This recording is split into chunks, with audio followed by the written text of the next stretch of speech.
and people standing outside. I don't know if we can let them in, if we can put them up, but we had so many people standing outside. I just want to thank you. And actually, the Des Moines Register is standing outside, too. You know, it's sort of funny.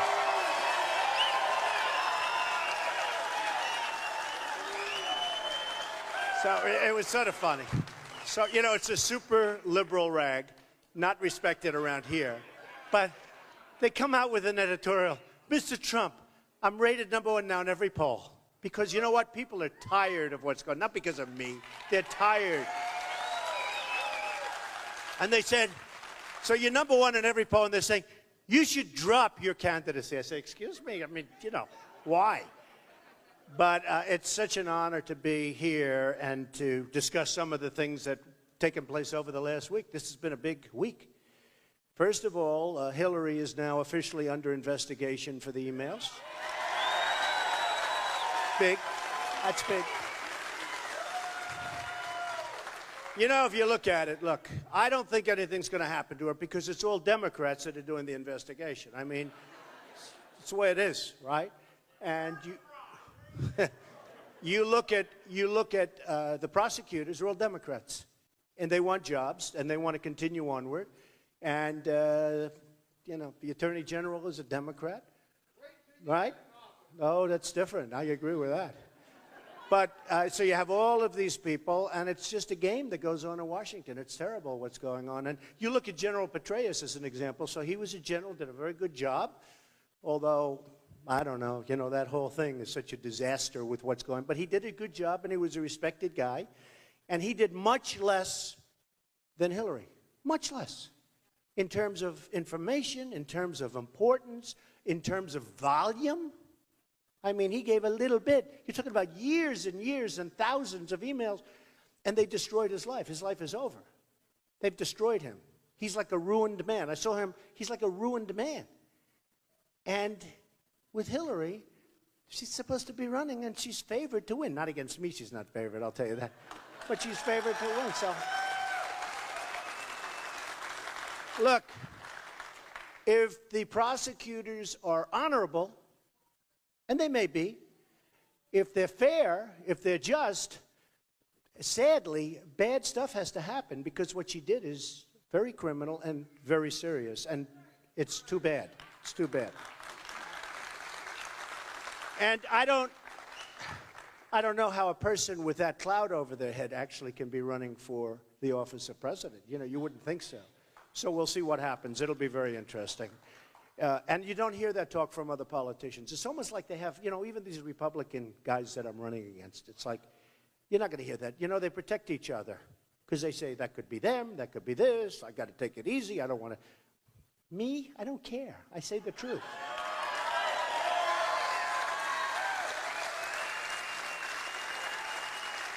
So, I went to Laredo. And my wife came home and she was crying. And I said to myself, why are you crying? You made it home, you made it safely from the border. She was crying, tears were coming down her face because she thought it was so dangerous. And I said to myself, she either really loves me a lot or she's got a pretty good line of stuff going, okay? But it was a little bit, you know, scary going over the border. And while I was there, and by the way, I have to tell you, the mayor, Pete, great guy, really great guy. And he's a Democrat, but he's a great guy. And they gave us such good treatment. The law enforcement there is unbelievable, including the Border Patrol. You know, they were told, as I was in the air from Washington, don't be there for Trump, don't be there for Trump. They're the ones that invited me. The Border Patrol. They're incredible people. And they were told in that area, which you'd call local, but there are hundreds, there are actually thousands of Border Patrol guys and women. Tremendous people, like the people I just met outside, some of the law enforcement people, the sheriff, some of these people are great. I'm not going to mess with them. It's true. No, I looked at some of these people outside, I said, you know what? Nobody's messing with me today, not with them. But when I went there, I saw, you know, the mayor, couldn't have been nicer. I saw the city manager, Jesus, great guy. And they gave me a whole big tour of a lot of different things. And the Border Patrol people were told not to be there from Washington. They were told from Washington. I wonder who told them. I wonder. But they said, don't be there. And, you know, by the end of the trip, many, many Border Patrol people came to see me anyway. I mean, they actually disobeyed orders. And I actually made a third stop that wasn't anticipated right by the airport. And I spoke to law enforcement and a lot of the Border Patrol. The reason they wanted me to be there, you know, it's pretty simple. Especially down in the valley, it's really dangerous. It's really, really dangerous. This is the border. Remember I made the statement about Mexico is sending and people are coming, and everybody says, oh, what a horrible thing. Well, now I have journalists calling me up. I have people calling me up saying, we apologize. I was right. And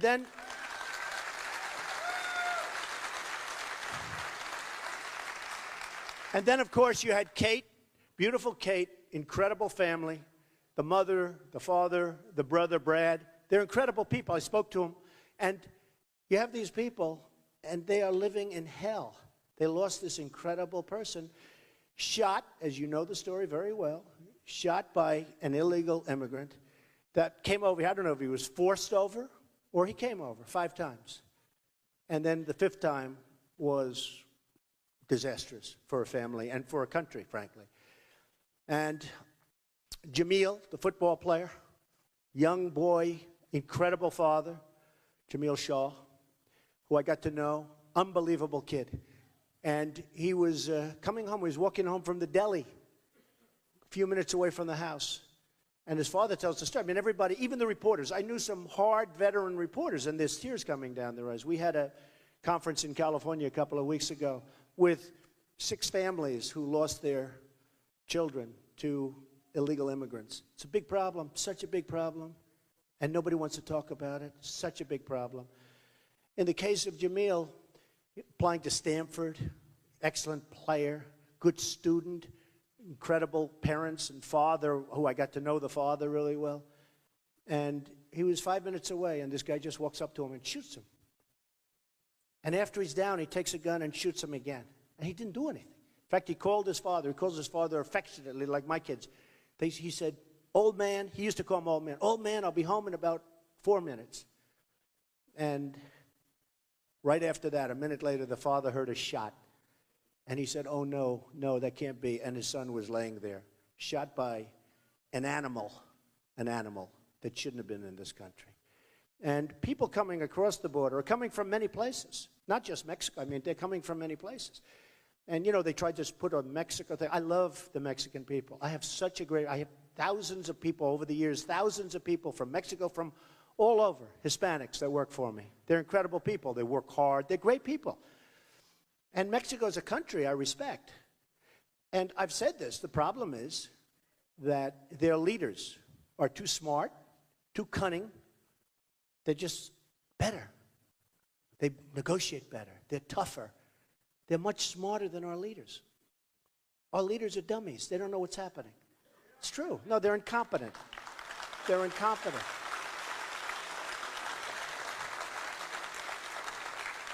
With our sanctuary cities, nobody even heard the term. Frankly, I hate to brag. If it wasn't for me, you would still never have heard of the word sanctuary city. I hate to tell you that.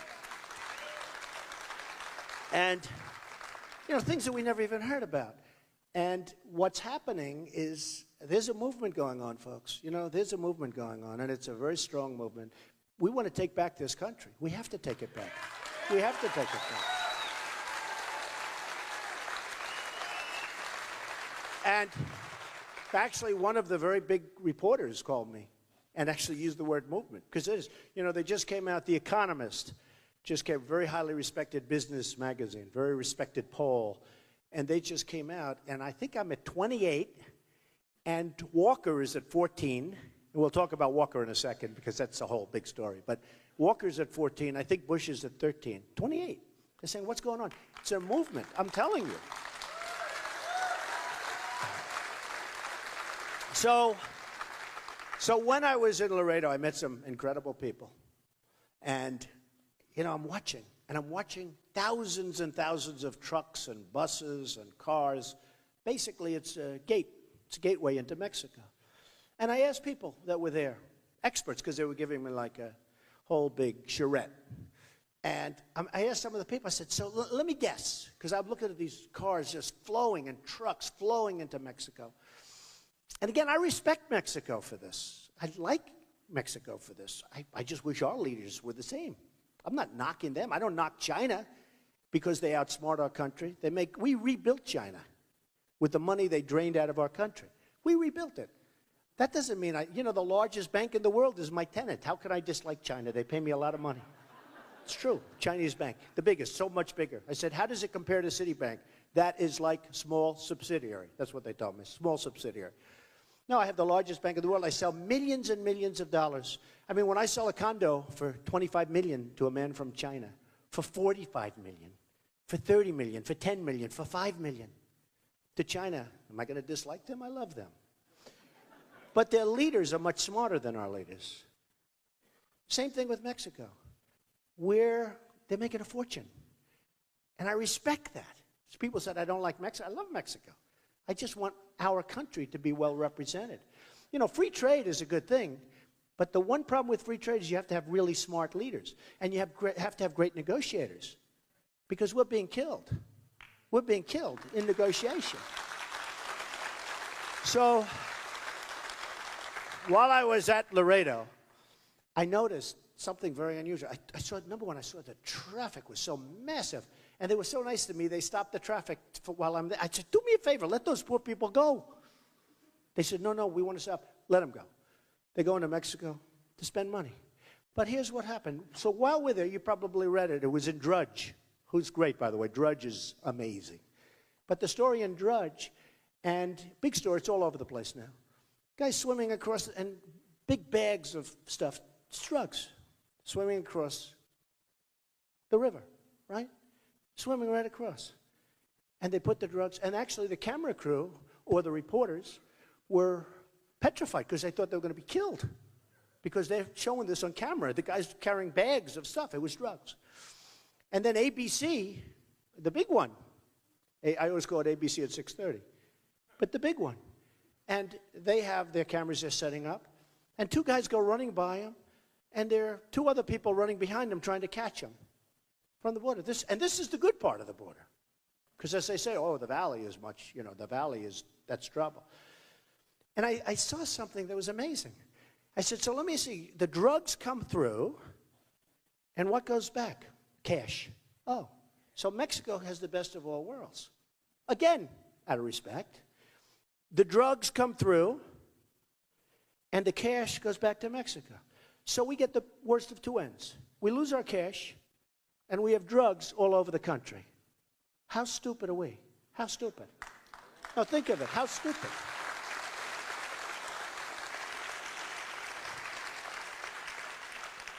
So that wouldn't happen with me. Believe me, that won't happen with me. And we have, sometimes you say, and it was a great experience for me. I mean, I told the pilots, I said, fly a little bit away from the border, please. Just, fly a little bit inland. But it's a whole scary thing. When you're afraid to walk into your own country, you're pretty bad. Hard to believe. You don't have that problem in Iowa, in all fairness.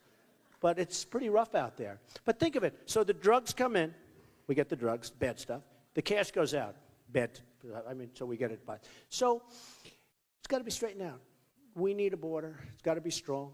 Combination of walls, combinations of fence, combinations of great border patrol. These people are great. The reason they wanted to meet me is because they wanted to explain how bad it was. That's all. They didn't like the way I look. They liked what I said. And many of the families that testified last week before Congress whose children were killed, I was so honored by it, more honored than just about anything I've done. They said if it weren't for Donald Trump, nobody would even know how serious this problem is. I was so honored. Almost all of them said.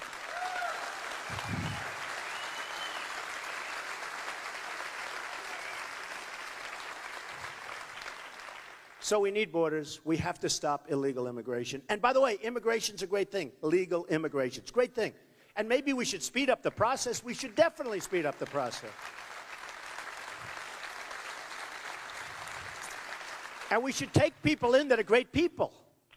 sort of a merit system. You know, when I went to school, I had like a merit. We did good, and, you know, we felt good. We got an A, we got a B, we got a C, whatever we got. But we don't have anything. We just have people flowing in and staying. And in some cases, they're not people that Mexico wants, because they say, why should we take these people that are rough? Why should we take the certain people that are rough and put them in our prisons when the extremely dumb politicians in the United States will put them in their prisons? Or worse, we'll not put them in prison at all. We'll let them just roam around shooting people and killing people. Okay?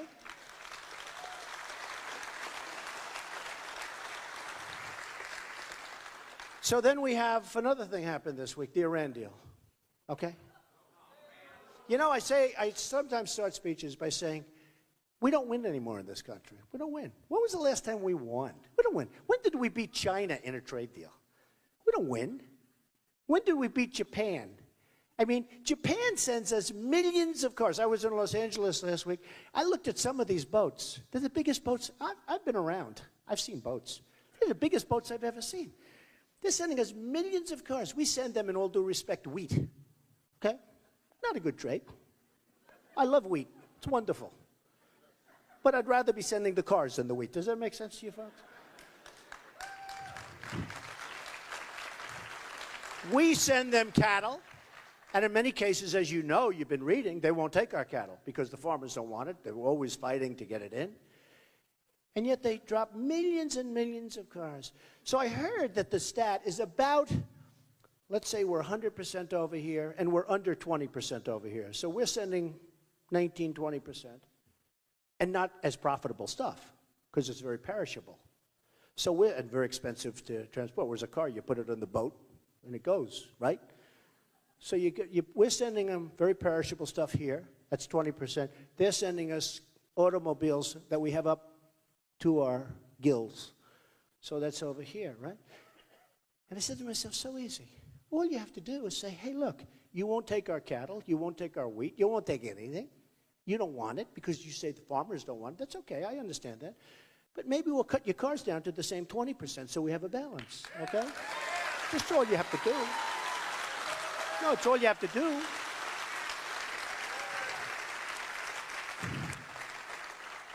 And if you think that Hillary or Jeb or Scott Walker, in all fairness, will be able to negotiate with Japan, you're wrong. You're wrong. It just doesn't happen. You know, it's like, why is Jack Nicklaus a great golfer? He can't even explain it. Nobody knows, really. Why? It just is. Got something in your gut.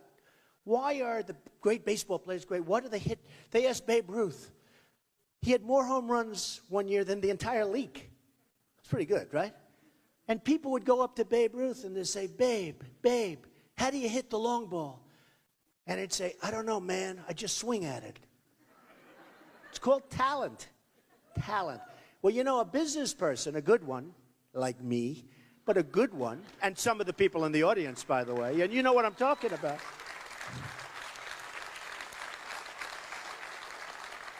I mean, a good one, you make deals. I mean, I buy things like Doral. I bought Doral. Hundreds of acres in the middle of Miami. It goes up. I don't know, goes up. I mean, I make good deals. I could get other guys. There are other guys, great deals, great deal makers. We don't use them. We use Carolyn Kennedy in Japan. Excuse me?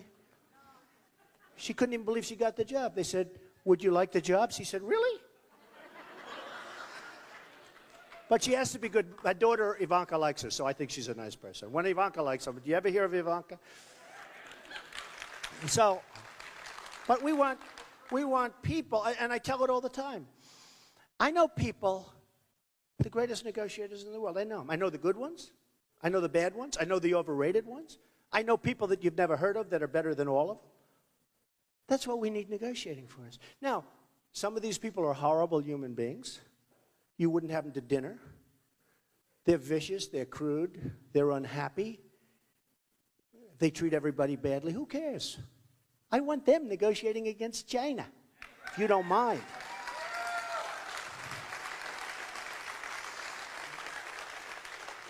I mean, there's so many. You take a Carl Icahn, he's a friend of mine. He'd be great. I'll say, Carl, take China. We're going to do very well. Okay, that's the end. I don't even have to say do this or do that. You take Henry Kravis, you take Schwarzman, there's so many. And they're great. But we don't use them. We use people that are donors. We use people that are friendly with the lobbyists.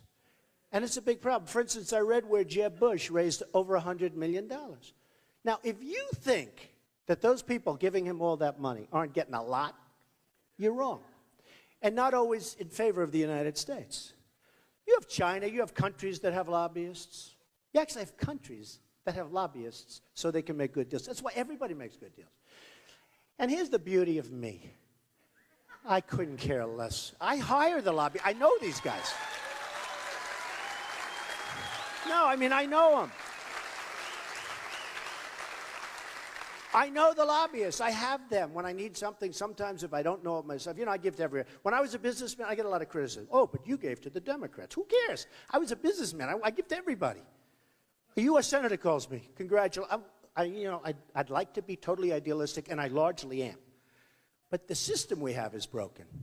Because a guy like Bush, a guy like Walker, all of these people are controlled by the people that give them their money. It's true.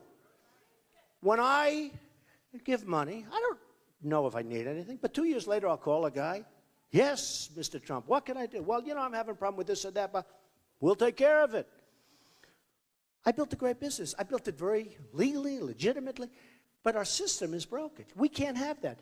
And I give the example of Ford. Have anybody heard me talking about the Ford plant? Huh? Should I do it again? Do you mind?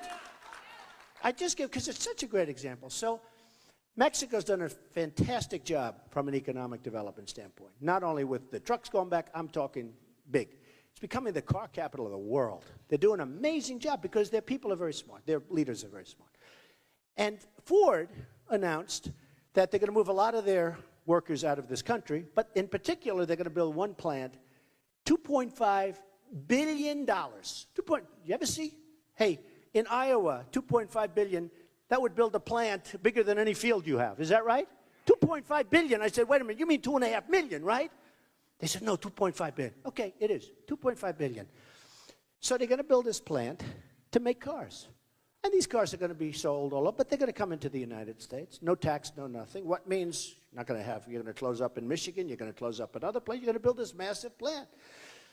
And I said, so what would I do if I'm President Trump? It would be very easy. I wouldn't even call any of the people I told you about. I don't have to call Carl Icahn. I don't have to call anybody.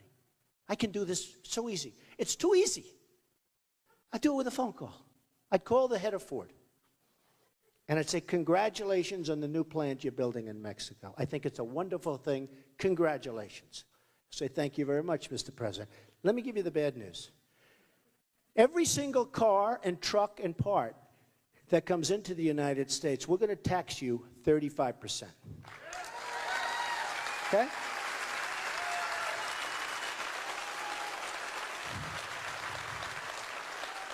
Now, here's what's going to happen. He's going to say, Mr. President, you can't do that, Mr. President. I don't care about him. I care about the country. I care about the country.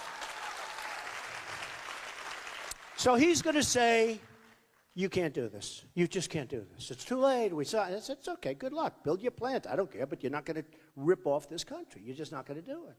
We want jobs in the United States. So 100%. This isn't like 99.9%. This is 100%. Here's what's going to happen. He'll call me back probably that afternoon. But he may play tough and call me the next day. Does that make sense? Right? He may want to be tough. In the meantime, I will have been called by different people in Washington, some of whom I know. But they don't give me any money. I don't care about them. I couldn't care less. I couldn't care less. And many of them work for me. They work for me. And they'll say, Mr. President, you know, what you did with Ford is really not good. I mean, they've been a wonderful thing. There's no way. I went to the Wharton School of Finance. I was a really good student. I know that ain't good for the United States, right? So there's, all of this stuff. I'll say, look, I want it here. And the next day I'll get a call from the head of Ford. He'll give me one more pitch. And they'll say, Mr. President, we've decided not to build that plant there. We're going to build it in the United States. That's what's going to happen. That's what's going to happen. Now, let me explain something. That's 100%. I mean, my only question is, will it be that day or the following day? Okay? That's what happens, 100%. And I would make my own phone call. I check ethics, first of all, but I guess I can't be guilty of anything if I'm not doing, like, I don't know. You know, with this crazy laws now, you can be guilty if you do something that's good for the United States. You know, it's a little bit tough. So I'll check ethics. I may have to have somebody else make the call, but I'll probably be able to make it myself. I have good lawyers. So what happens, I said to myself, okay, that's me. I say, got to move back. Sorry, I don't mind. The lobbyists see me, the donors see me, everybody sees me. I say, I don't need your money. I never took any of your money. You have no control. Bye-bye. Now, here's what happens with President Walker, whose state, by the way, is a disaster, but I won't say that. Here's what happens, and I'll talk to you about that in a second, because something happened today which was not nice. Or President Bush, or President Hillary Clinton, if she makes it. No. Well, it's all the same, to be honest with you. It's a system. It's all the same.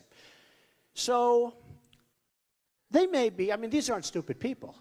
So they probably know that building a $2.5 billion plant in Mexico is not exactly the best thing that can happen to us.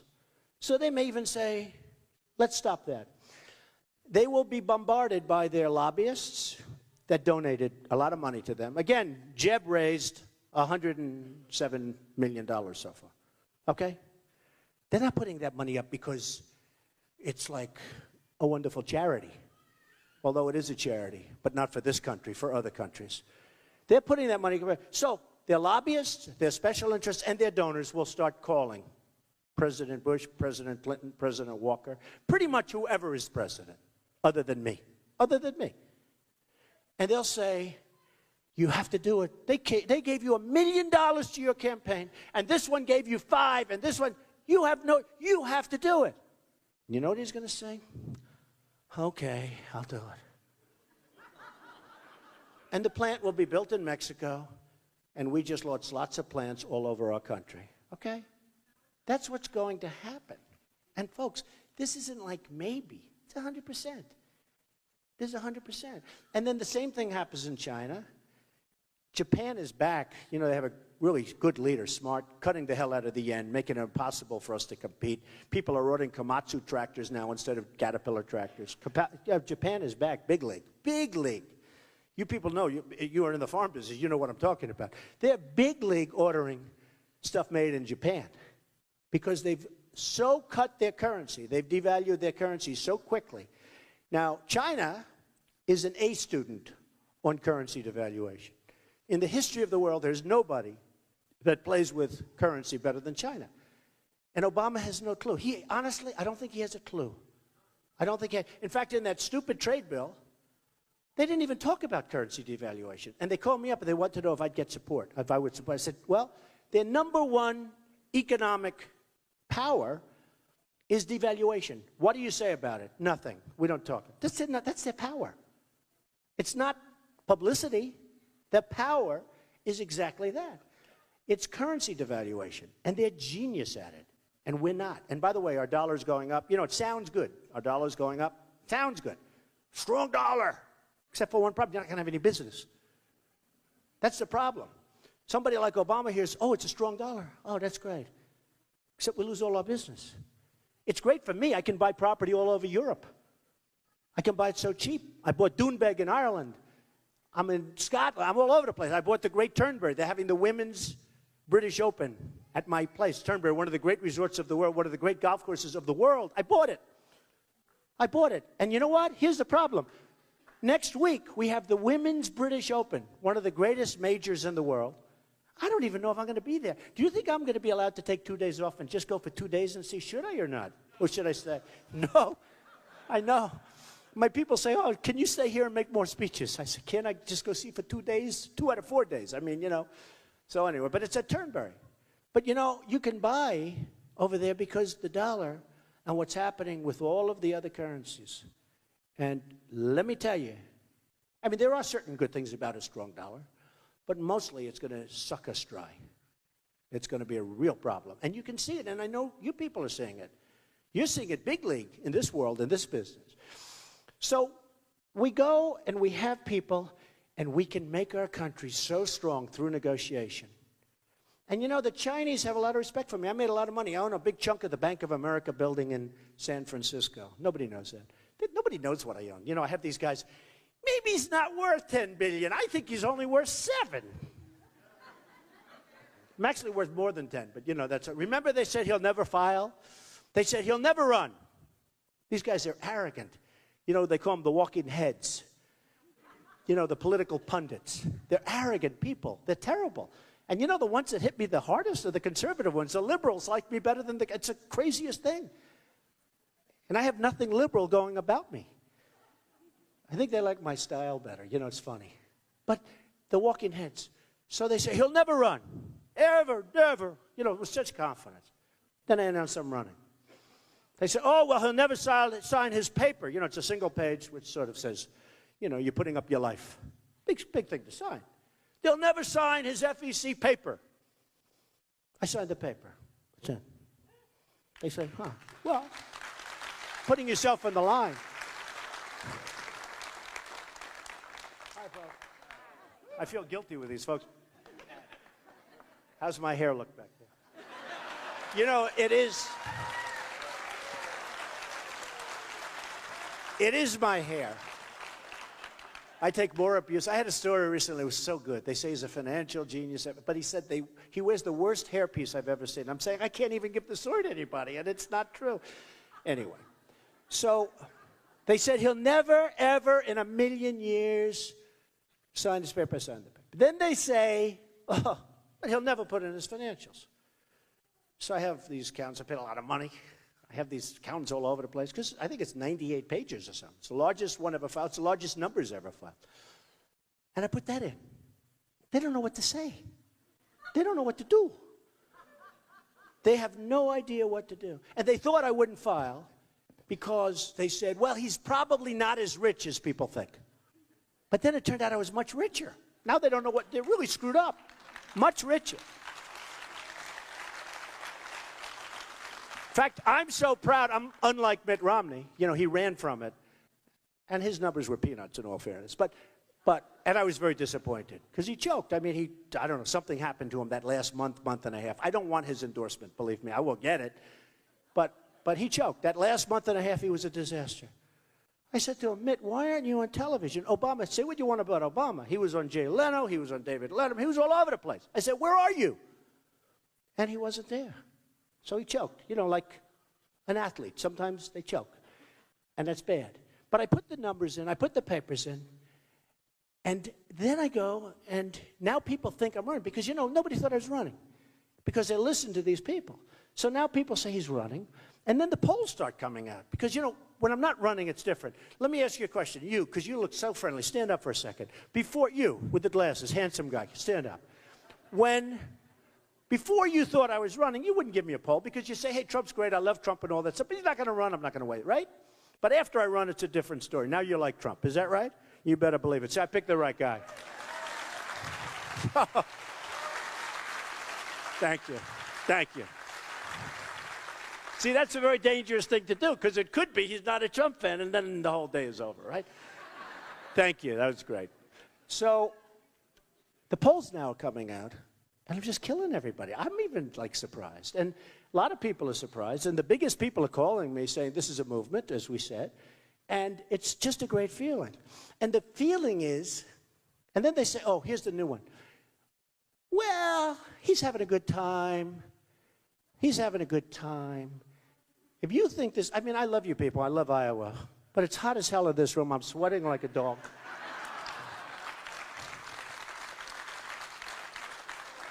And I could be doing something else right now. I mean, honestly. He's having a good time. He'll eventually leave the race. Why? I've already had Macy's, which is a terrible company with chicken. I mean, just a chicken company. The guy was a good friend of mine, and he let me down. And you know why he let me down? Because I want to stop illegal immigration. So they got angry. And it was peanuts anyway. It wasn't a big deal. But I just hate to see. And by the way, so many people are boycotting Macy's. I love it. I love it. I love it. Because that's what's wrong with our country. People are afraid to do the right thing. They're afraid. Then I heard I was losing NASCAR. Headlines all over the world. And a friend called me from Paris, France. Oh, Don, it's too bad about NASCAR. You know, they have these headlines. Trump and NASCAR to sever their illegal immigration. Sever relationships. He said, how big a deal was it? I said, they rented my ballroom for an evening. That was the deal. And I'm going to rent it to somebody else, hopefully for more, and keep their deposit. That was the deal. It's true.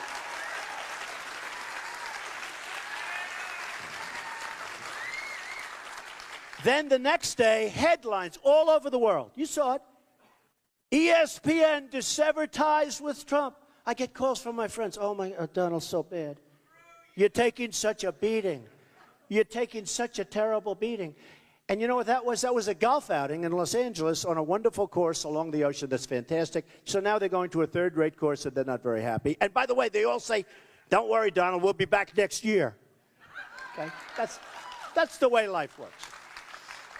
So I'll just tell you, so I'm on the plane, and I see this vicious tweet, because I've been nice to Scott Walker.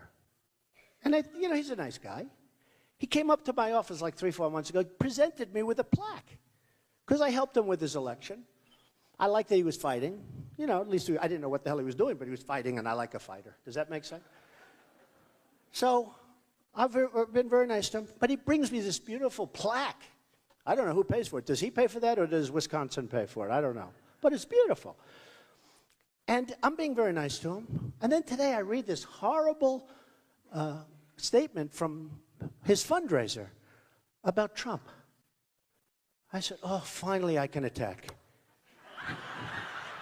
Finally. Finally. I would have never done this. I didn't know. Because I hear the only one beating me in Iowa is Scott Walker, and not by that much. And he grew up next door. I mean, he's like right next door. A little advantage, right? Except Wisconsin's doing terribly. It's first of all, it's in turmoil. The roads are a disaster because they don't have any money to rebuild them. They're borrowing money like crazy. They projected a $1 billion surplus, and instead of a $1 billion, I wrote this stuff all down, although I don't need it because I have a really good memory. But they projected a $1 billion surplus, and it turns out to be a deficit of $2.2 billion. And money all over the place. The schools are a disaster, and they're fighting like crazy because there's no money for the schools. The hospitals and education is a disaster. And he was totally in favor of Common Core. Did you know that? He was totally in favor of, and which I hate. You got to educate your children from Iowa, not some bureaucrat in Washington making $100,000.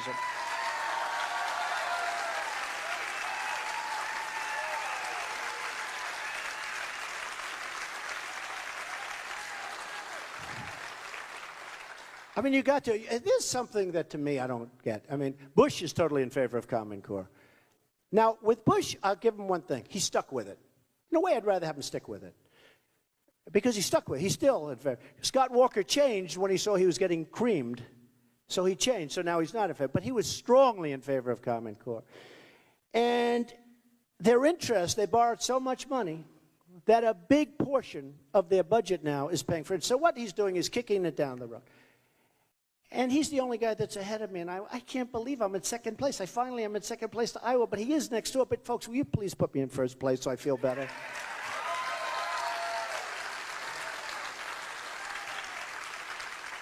So we had the illegal immigration, and last week it became heavy, heavy, heavy with our incompetent leaders in Washington. I hate to use the word leader because they're not leaders. Our competent politicians in Washington. And it really turned into a battle for the veterans, because nobody fights harder for the veterans than me. I built, with a small group, the Vietnam Memorial in Manhattan, believe me. And I got a lot of credit for it. And I put up the money. So, years ago, and I tell this story, I put up a lot of money and worked hard with a very good small group of people. And we built the Vietnam Memorial because they would never treat it properly, especially from Vietnam. They would never treat it properly. And I'm not so innocent or anything, but I felt this is something I can do. This is my wheelhouse. This is what I do.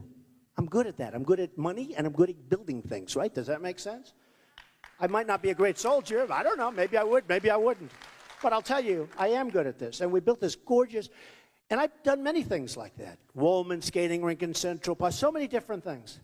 But never has any group of people thanked me so often. And this was years ago. This was a pretty long time ago. But every time I see a vet, and especially a Vietnam vet, they say, Mr. Trump, thank you for the memorial. Nobody else. Everything else I do, people have forgotten it's gone. It's gone. Short memories. But the Vietnam Memorial is like something I'm very proud of. And it's beautiful, right on the East River. I mean, it is really beautiful. Looking at one of my buildings, actually, but I didn't build it for that reason, because I didn't even own the building at that time, so that's good. But I'm very proud of that. But people, they love it. They thank me, and everyone else forgets. So I've been fighting hard for the vets, because the vets are being treated like third-class citizens in this country, and they're our best. They're our best. And when I came here today, they said, we have literally 7 or 8 in one day, hundreds, I don't even know what the number is, hundreds, many hundreds of letters from Vietnam vets thanking me. Can you bring them up? Just bring them up if you have them. Do you have them someplace? Where are they? Oh, here they are. Wow. Oh, wow. Look at this. This is from veterans. Each page, different letter. This is one day. We have so many.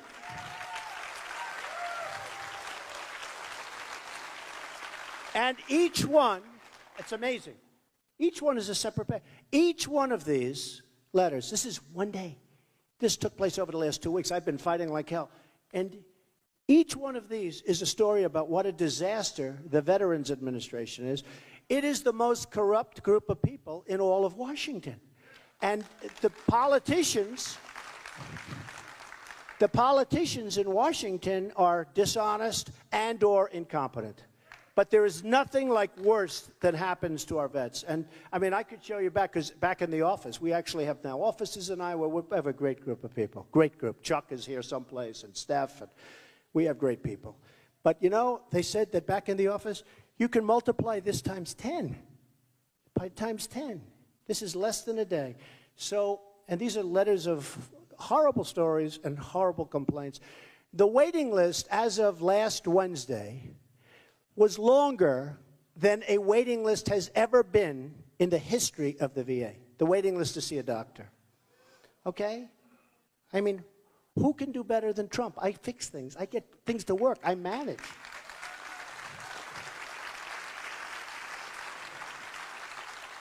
So, we'll wrap it up, but I will say this. Look, you have to understand, we have a country, and my slogan, I actually marked it up. We copyrighted. Can you believe? Because other people were using my slogan. They see, by the way, I get the biggest crowds. I get the biggest standing ovations. Everybody knows it. The press never reports it. And the press doesn't understand that there's a room like this in another part of the building where it's packed also, with its closed circuit. You people did better with real estate than they did, but that's okay, because I'm going over to see them right after this to say hello, but they're hearing what we're saying. But the press is very dishonest, the political press. You know, I've dealt with the financial press, and you know, look, maybe it's simpler because it's numbers. You have that, you have it, you don't have, maybe it's simpler. But, and by the way, a lot of the political press is great, like 35%. But some is so dishonest. You'll have a meeting like this, and they'll say, the crowd was minuscule. Somebody said this is the largest crowd they've ever had in Iowa here, the whole thing. I mean, that's what I've heard. I don't know. But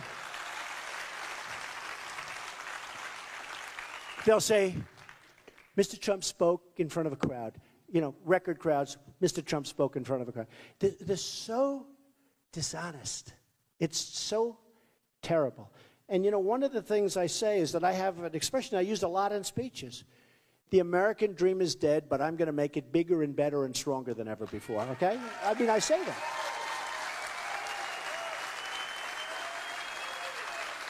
I say that.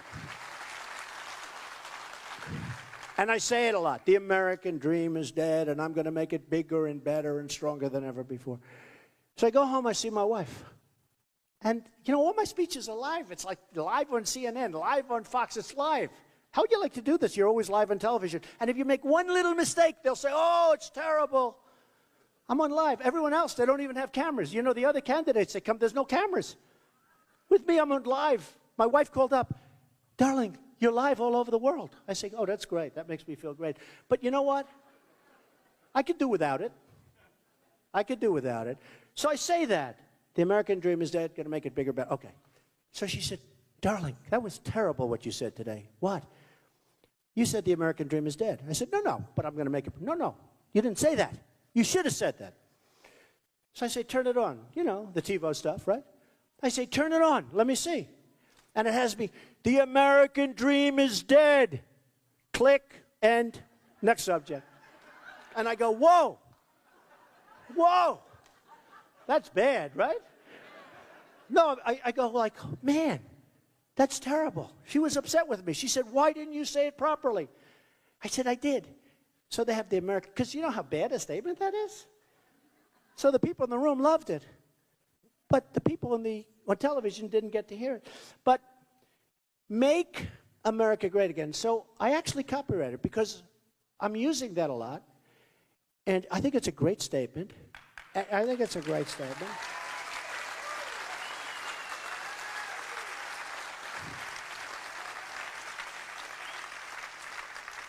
And all of the candidates have, you know, different statements. You know, one of them has, I think, rise. I'm saying, excuse me?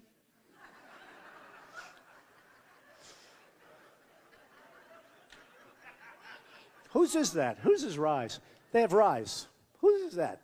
Who came up with rise? That's not a good one. Probably paid $1 million to some guy, you know, to come up with that one. No, but I love it, so I copyrighted. So I actually won the copyright. I got a copy. I didn't even know I could do that. Good lawyers. I'm very good with contracts. Don't you want that? Don't you want that? You know, a woman got up, because I actually think I'm a nice guy. I love people. I have lots of fun in life. I've been great at what I do. I've had big success. Hey, went to the best school. I was a good student. I got out. I built a fortune. I had a book, The Art of the Deal, which everybody read probably, right? Oh, it's right there. Look at them. But it was I guess the #1 selling business book of all time. I do the show called The Apprentice. It becomes a big hit. Let's see how well it does without Trump. You know, I told NBC I'm not doing it. They were angry at me. They came to my office, the head people from NBC and Comcast, just before I announced. They came to my office to see if I would not announce. Would I do The Apprentice? And you know, it's big. It's a lot of money. Hey, did you see? I put down $213 million. That's what I made from The Apprentice. And you had some clowns on top. There's no way.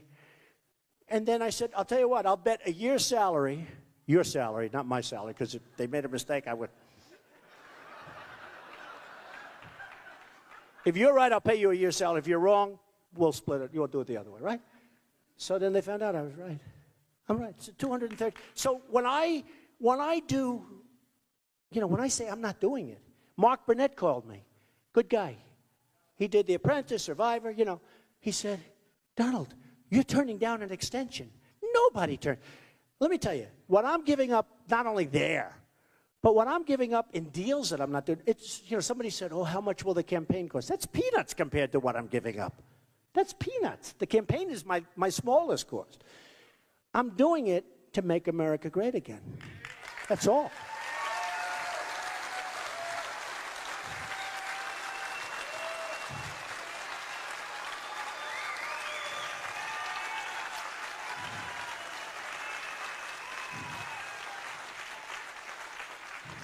So what happened is a number of people started using that phrase.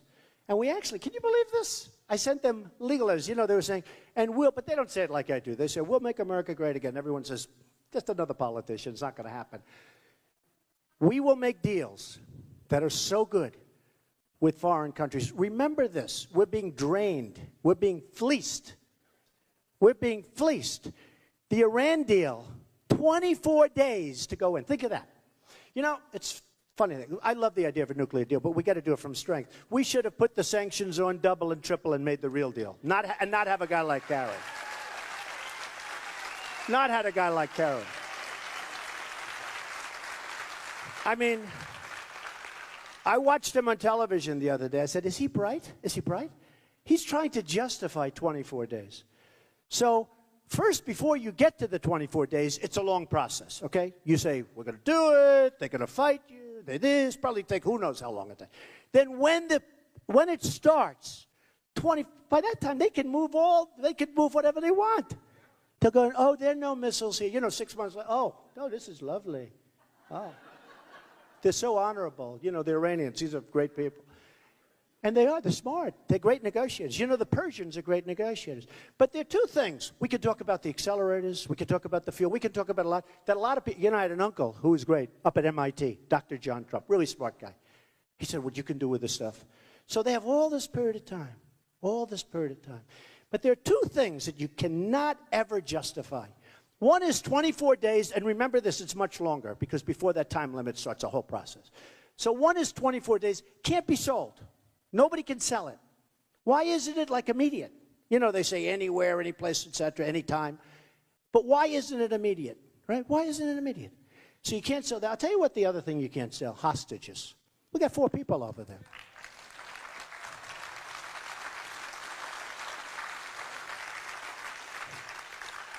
And I guess you could say the third thing is $150 billion that we give them. So they are going to be, if they were a stock, I would buy so much of Iran right now. You saw how good I did with picking stocks? You see that? All those stocks went up, I think, 48 out of 50. I was very good, even though it's not even my business. I don't do stocks for the most part. But I just looked, and I said, you know what? It's like, let's do some of this. And I was proud to do it. In fact, I sold them because I wanted people to see. And they saw. I had a great record. What was it, like 47 out of 52 or 51? Went up. Well, if I were a stock picker, if I were a country picker, you got to pick Iran. Because what we have done is we have made them a tremendous power, an extraordinarily rich country. Think of it. We're giving them $150 billion and much more. They're going to end up with nuclear. You're going to start a nuclear revolution. People are going to, you wait till you see what happens now with other countries. Israel is devastated, as they should be.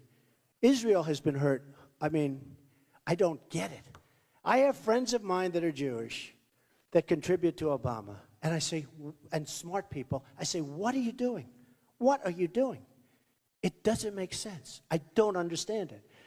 But Israel is going to be, this is a real problem for Israel, and it's a real problem for us. And then you see today, I don't know, did you see the picture of Obama with a gun to his head? It was a caricature of Obama, where the supreme leader, I see on NBC the other day, they said, the supreme leader, he's not my supreme leader, don't call him the supreme leader. It's a great term. That's like a term that Trump would use, supreme leader, that's great. He's not my supreme leader, so don't use that term. Say the leader of Iran. Don't say the supreme, they say the supreme leader. And he said today or yesterday, big thing in the papers. It says, don't mess with us. Don't mess with us. And the chief negotiator, who I watched on television, and as soon as I saw him, I said, this guy Kerry, cannot deal with him. Cannot deal with him. It's a different level. It's like the New England Patriots playing my high school football team. No, that's what it's like. That's what it's like. And you can't deal with them. And you have to, it's so devastating to see what happened. But the 3 things, the money, okay. And then the other 2 things, 24 days, and why don't we get? So they said about the prisoners, I mean it. They said we didn't want to talk about the prisoners because it would complicate the negotiations. Think of this. You know what it is? Fellas, we want our prisoners back before we start. Give them back. They'll give it. If you have the right messenger, there are people in this room could do it good. There are people here. I would do it great. You walk in, fellas, before we start. This should have been done before we start, not at the end. Should have been done before. This should have been done.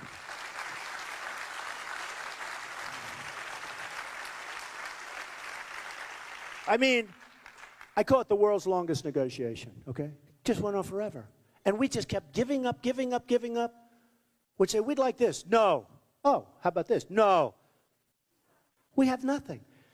But if you went in right at the beginning and said, here's the story. First of all, you should have increased the sanctions and done it. It would have been very easy, actually. That would have been almost as easy as Ford. Maybe easier. But you say right at the beginning, fellas, no women in the room, sadly. They haven't figured that one out, that the women are smarter than the men, but that's okay. They'll figure it out. In about 150 years, they'll figure it out. You say, fellas, you don't want them, you don't need them. We need them up here. It'll be good for the deal. Let the prisoners out right now, please. Let them out. Come on. They'll do it. We don't even ask. And then I see Kerry and Obama on television the other day saying it was too complicated. Too complicated. And yet, according to certain papers, a couple of years ago, we gave them a nuclear scientist. Does anyone even know that? We gave them a nuclear scientist, right? It's hard to believe how incompetent our country is run. So, hey, habari zenu?